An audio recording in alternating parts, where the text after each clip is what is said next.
Good morning, and welcome to Keough's Corner.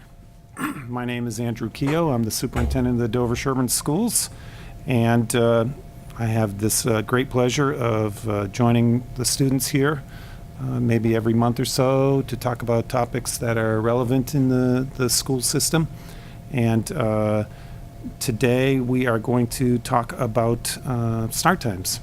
It's a conversation that's been hot in our community for a while, and so I'd first like to introduce our panel, though. Evan Strauss, 11th grader here at Dover-Sherborn High School, and Joe Murray, also an 11th grader.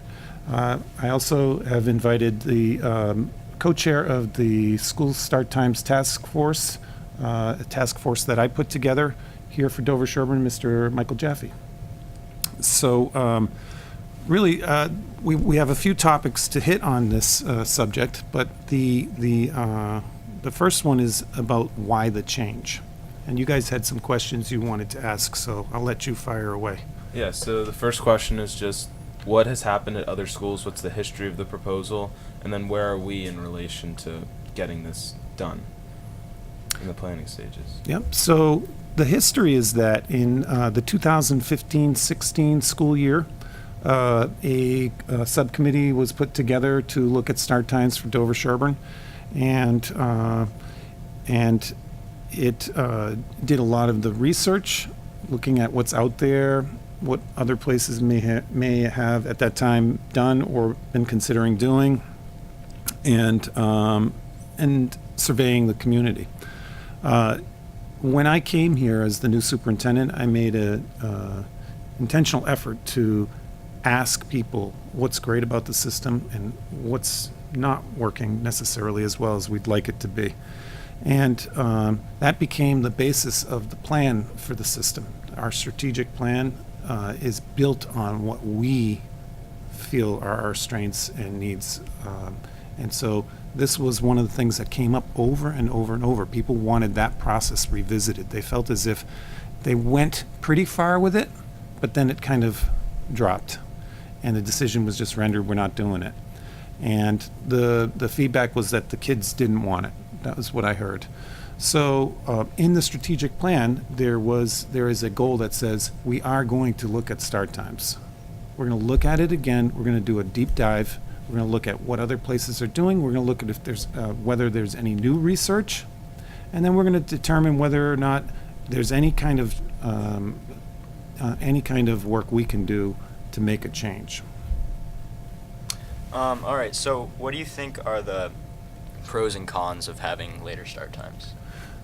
Well, I'm actually going to let Mr. Jaffe speak to the science and kind of the obvious pros, and then I'll chime in anything else. But do you want to hit maybe, Michael, what you've found? Because Mr. Jaffe has done a ton of research on this, not only talking to other school systems, other school committee members, and the research itself nationally, internationally. And so he really has a good sense of the pros. The cons we can get into as well. Sure, yeah. So thank you. The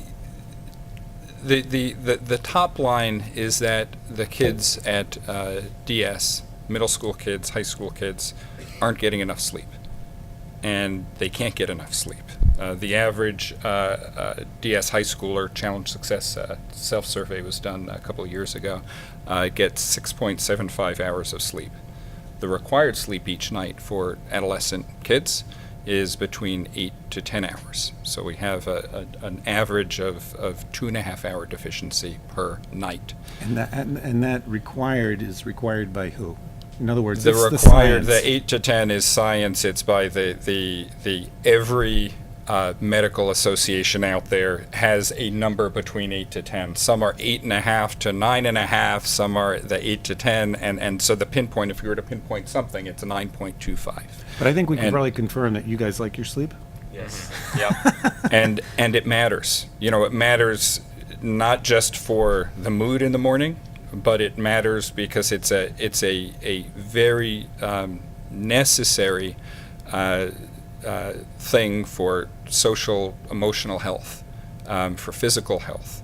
The studies show that there is a dramatically increased risk of many physical ills, emotional ills, cancer, obesity, diabetes, substance abuse, depression, anxiety, motor vehicle accidents. 2 hours of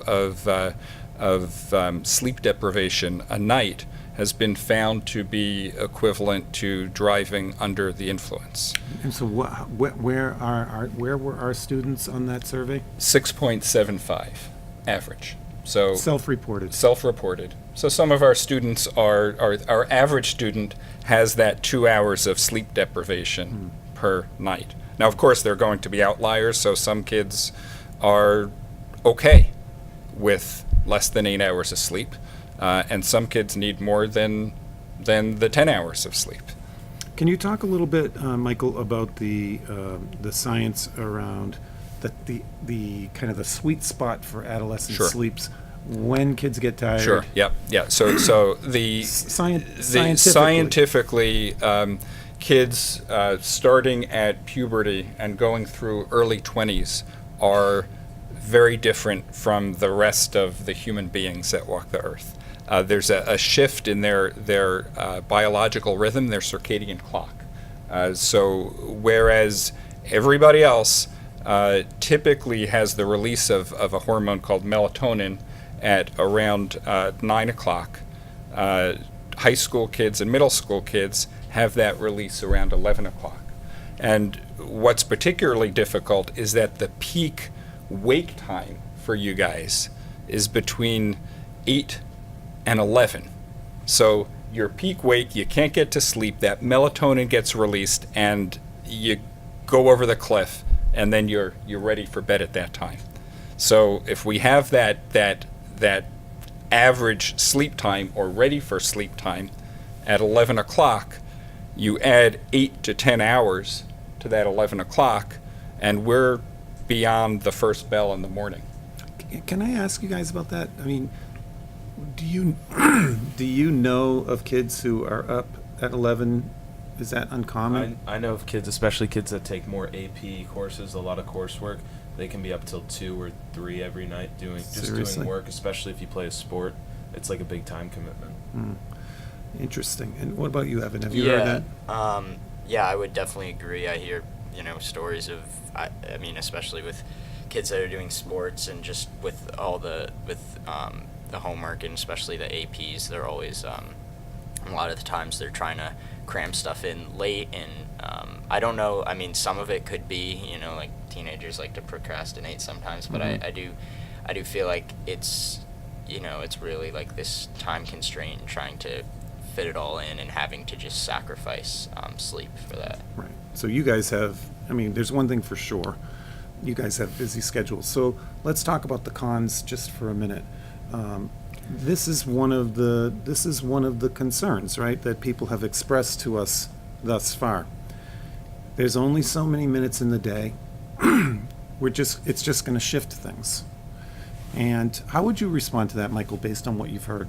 Yeah, the science shows that if school start times are made later, that kids don't go to sleep that much later. There was a recent study done in Seattle. They shifted the times in Seattle to 9 o'clock, the start times.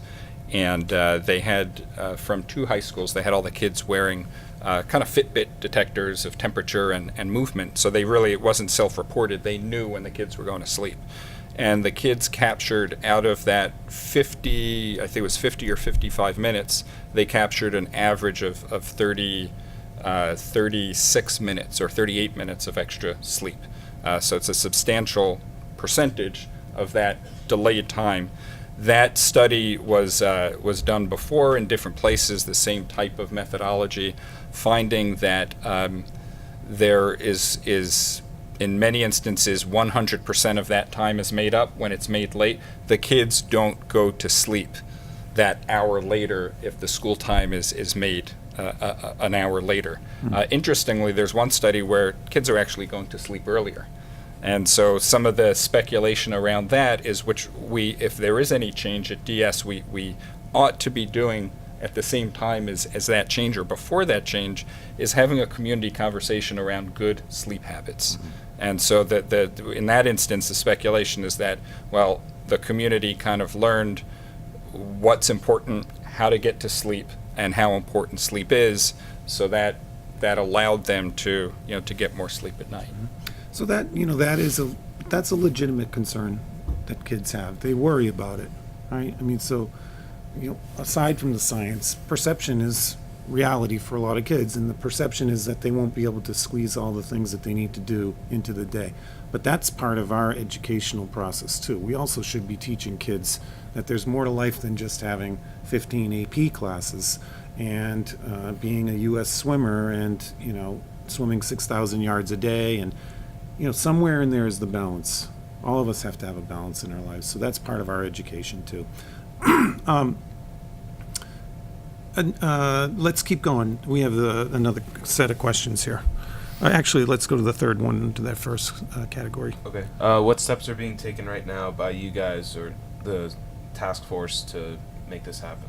Well, hold off on that one thing. I was going to talk quickly okay. about the Tri-Valley League. Oh, yeah. So what are other schools in the Tri-Valley League or surrounding area doing on this? So you guys know, because you're athletes, that some of the schools in the Tri-Valley League have in fact already made a change. Probably most recently was Ashland. And but Bellingham and Norwood have also made changes to their start times according to our research. And Medway, Medfield, Hopkinton, Holliston, and DS are looking at it.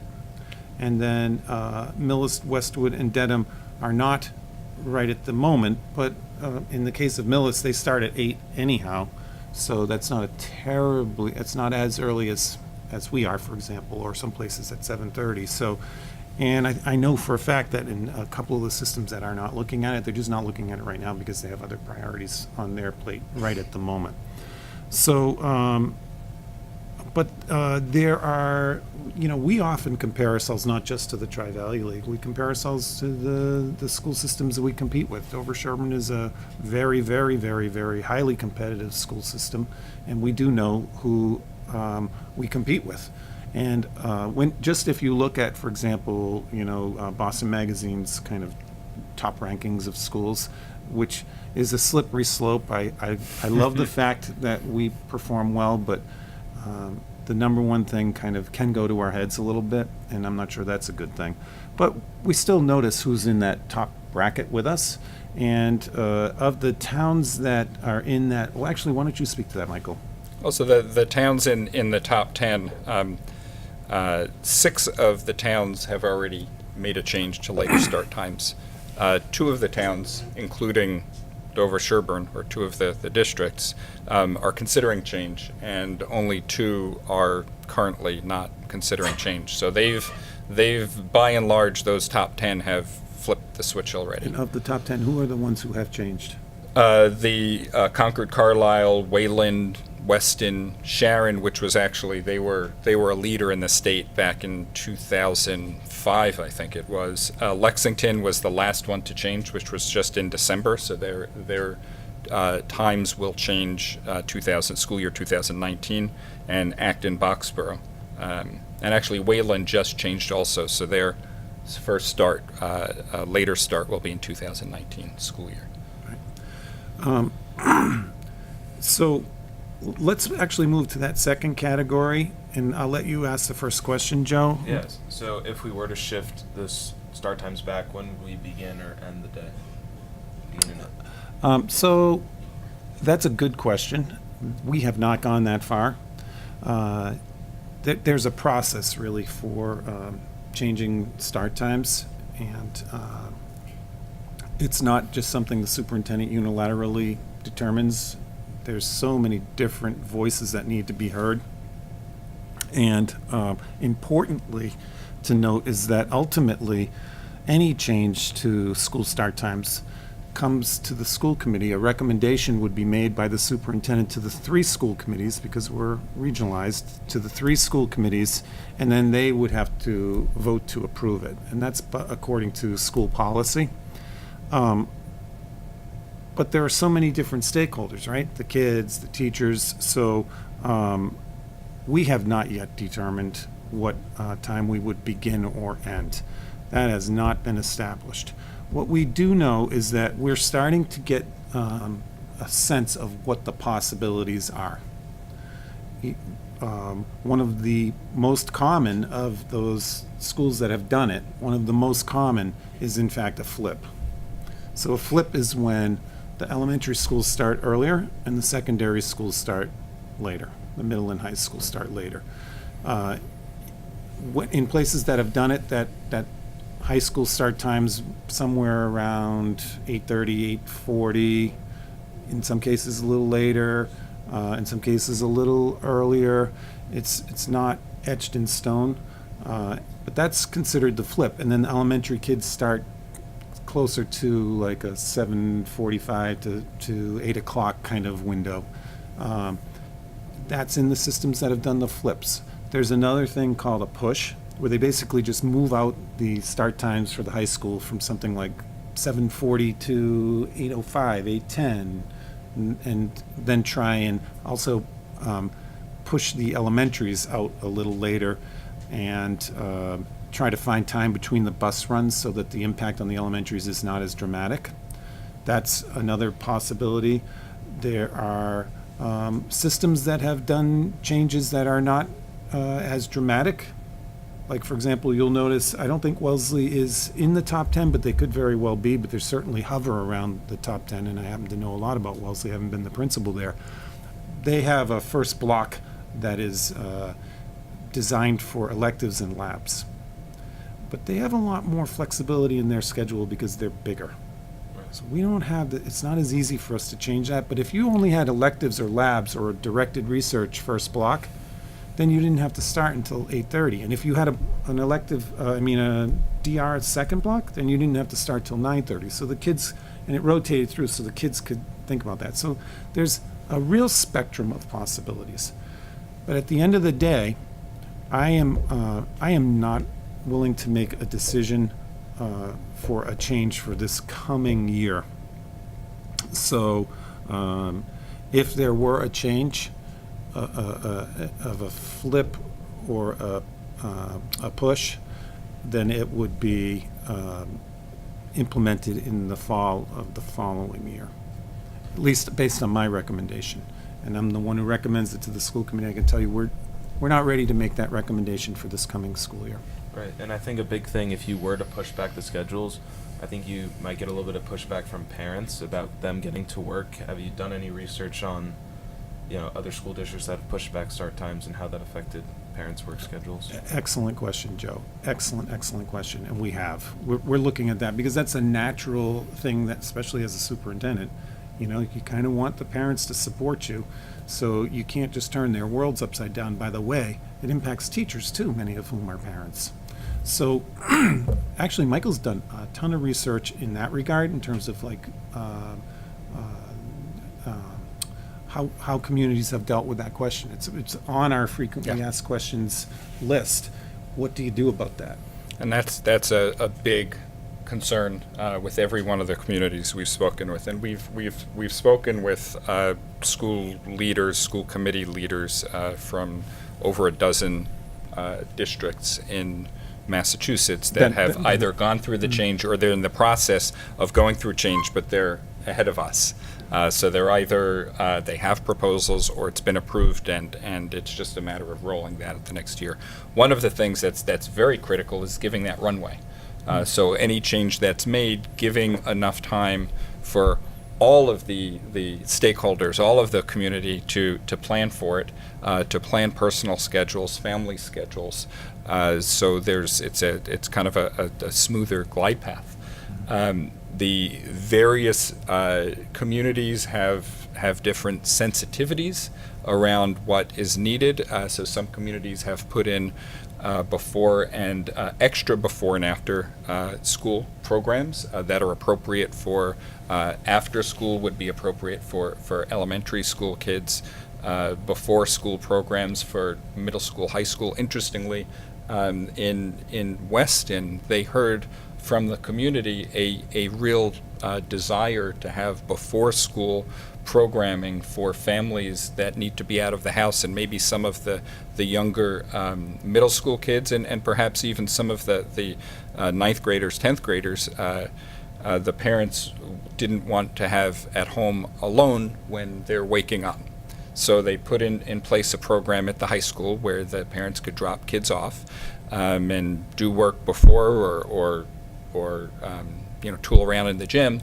And they found that 2 families took advantage of that program so far For high this school year. kids. And middle school. Okay. Yeah, and so they're glad they put it in place because it was responsive, but ultimately it wasn't a need. So overall, the feedback from the school leaders is change is really difficult, and it's a tough thing to change the schedules, but ultimately, once that has stabilized, so after 6 months or perhaps a full school year, the reports back have been glowing.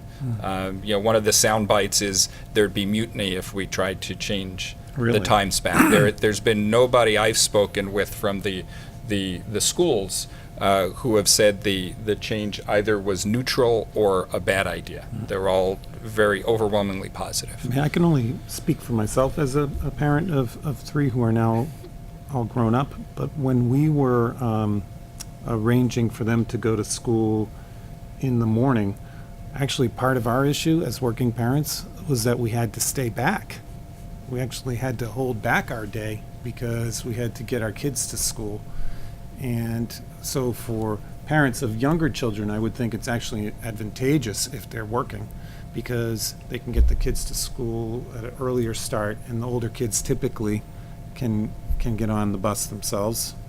And if they can't, they need to grow up and be able to. So. Well, and it's we have heard that in Dover and Sherborn that parents need to arrange for that stub period, and so there are some families who are very enthusiastic about not having. It's very difficult to find child care coverage for that. Call it 2 hours in the morning, 5 days a week, or an hour in the morning, 5 days a week. So when you push something one place, it creates benefits, but there are also some challenges to deal with. This, by the way, I think that the reason so many schools are not necessarily looking at it yet, or keep talking about looking at it, but kicking the can down the road, is because this is one of those issues that's really, it usually splits, right? One side feels this way, the other side feels that way, and we superintendents didn't get to be superintendents by being fools, so you don't generally tread into those waters that are going to be controversial. But that said, we are driven by doing what's best for kids. At this point in my career, I've been in education for a long time. Actually, things like depression and anxiety are high. Social emotional well-being are so high on my list of priorities, because what good are these great achievements if you are a bundle of nerves? It's useless. So we got to take care of the whole child, not just academics. We've got to take care of the body, mind, and spirit, as they say. So, so this is important to me that we go through this process. So you guys should know more as this year progresses, and certainly into next year. But you shouldn't be panicking about next year. Joe, maybe that third, we've only got a few minutes left. I just had a quick question. Yeah, actually, if that's okay. You can go off script. Let's do it. But what you were just hinting at, kind of, with the depression and anxiety levels and all of that, do you know, or Mr. Jaffe, do you know of any, research by, changing the start times, how that has improved any of, like, the emotional, in an emotional sense, and in just, like, a better well-being for the students? Well, so, I mean, we know that the doctors say that lack of sleep is associated with it, but can we confirm, like maybe from the Seattle study? The science is difficult with the emotional. First of all, there are not a lot of studies that have been done post, because a lot of these changes are new, and things are much easier to measure, like academic outcomes, because they're already measured. Where the social emotional, it's a little bit more difficult to measure, except for really severe outcomes. So on the academic performance side, that has been measured pre and post and has found to be significantly different. Athletic performance has found to be improved. On the social emotional, we've heard anecdotally. So that would be, and these are also read about reports of principals, of teachers, and talking about the kids being more with it throughout the day, not just in the morning, but in the afternoon. Elementary school teachers, in instances where there's a flip structure, where they have reported that their kids are doing much better. They're more alert. They're not getting gassed towards the end of the day. So, unfortunately, we're running out of time. So, Joe, I saw you asterisked something. Is there one last question you want to ask? Yeah, I was going to ask, how would this change after-school schedules and sports and stuff like that? Because I think that's a big concern also. Right. So, that is a very good question. And I think what some systems have done is kind of shifted meeting times, for example, for faculty to mornings, which I personally, as a former principal, would like, because the teachers are tired when we have these faculty meetings after school. And, we all get tired. There's only so much energy in the battery.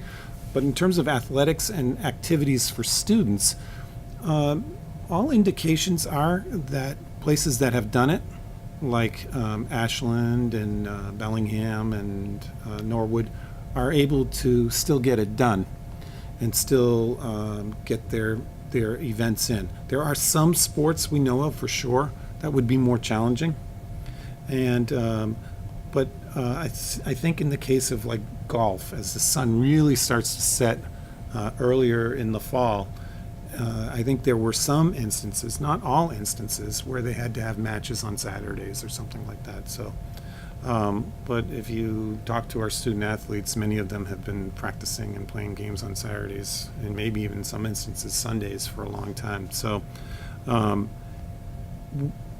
in conversation with Mr. Smith, he believes that it's doable. So that was encouraging to me, because he has conversations with principals all the time about that. There was one other quick question that I have to respond to, and that was, will we be losing break or lunchtime to make up for the change? So that is urban legend. Okay? That is urban legend. When you're shifting start times, you're not reducing your day. We can't reduce our day. We really can't. We have a certain number of hours on learning that we have to meet, and the break we know is important. Again, we're looking at the whole kid here. We are not going to move forward with something that's going to literally hurt kids. It's just not going to happen. But we're also not going to sit back if we know kids are being hurt by one of our practices. So you guys are awesome. Loved chatting with you.